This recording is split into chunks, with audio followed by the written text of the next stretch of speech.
حضرت عثمان غنی سابقون الاولون میں سے ہیں۔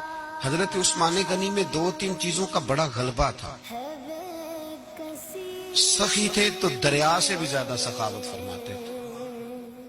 مالاں والے سخی نہیں ہوندے تے سخیاں کول مال نہیں ہوندا، ایتھے اوتھے دوویں جہانی سخی کنگال نہیں ہوندا۔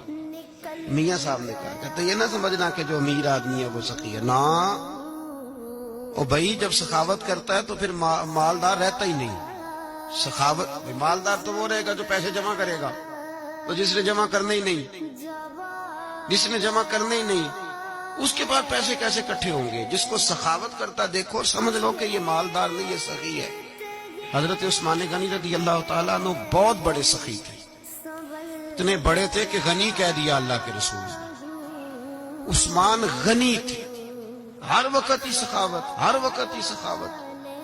اللہ کے رسول صلی اللہ تعالی علیہ وسلم نماز پڑھ کے نکلے، جنت البقیع والی جگہ حضور کو پسند آ گئی۔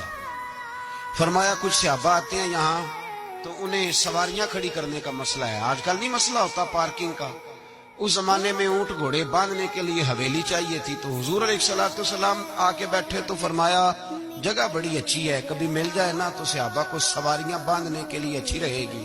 عثمان پیچھے بیٹھے تھے، وہیں سے گردن جھکائی اور پیچھے سے نکل گئے۔ حضور نے فرمایا ادھر آؤ، کہاں جا رہے ہو؟ کہا یا رسول اللہ جو جگہ آپ نے کہی ہے میں دیکھنے جا رہا ہوں۔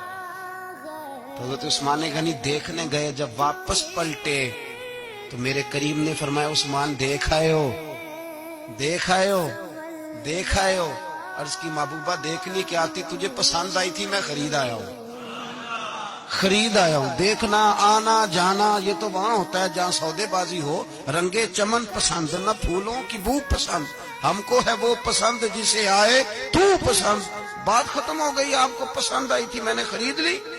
میرے رسول پاک صلی اللہ علیہ وسلم کے ساتھ پتہ نہیں لوگ کہاں بیٹھ کے دین پڑھتے ہیں، اختلاف ثابت کرتے ہیں، جو جگہ مصطفیٰ کو پسند آئی عثمان نے خریدی، اس جگہ پہ سیدہ فاطمہ الزہرا کا مزار بنا ہوا ہے، اس جگہ بی بی پاک کا مزار ہے جو حضرت سیدنا عثمان غنی کی خریدی ہوئی ہے۔ اس کا مطلب ہے یہ جگہ مصطفیٰ کا بھی پسندیدہ ہے، اہل بیت کی بھی پسندیدہ ہے۔ چندے کا حضور نے اعلان کیا، جیش اسرا کے لیے بہت بڑا لشکر جانا تھا، فرمایا اٹھو بھئی حصہ ڈالو۔ حضرت عثمان نے دائیں بائیں دیکھا، کتنے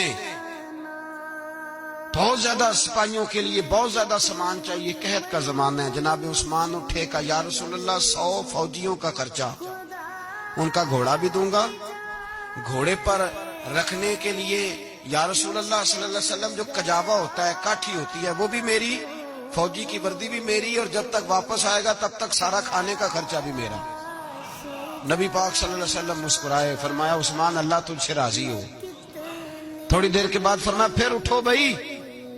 دائیں بائیں دیکھا کوئی اٹھا ہی نہیں، حضرت عثمان پھر کھڑے ہو گئے، کہا حضور 100 میرا اور شامل کر لیں۔ نبی پاک نے پھر اعلان کیا، حضرت عثمان کہتے ہیں میرے نا دل کو کچھ ہوتا تھا، پھر اٹھے، کہا حضور میرا تیسرا 100 بھی شامل کر لیں۔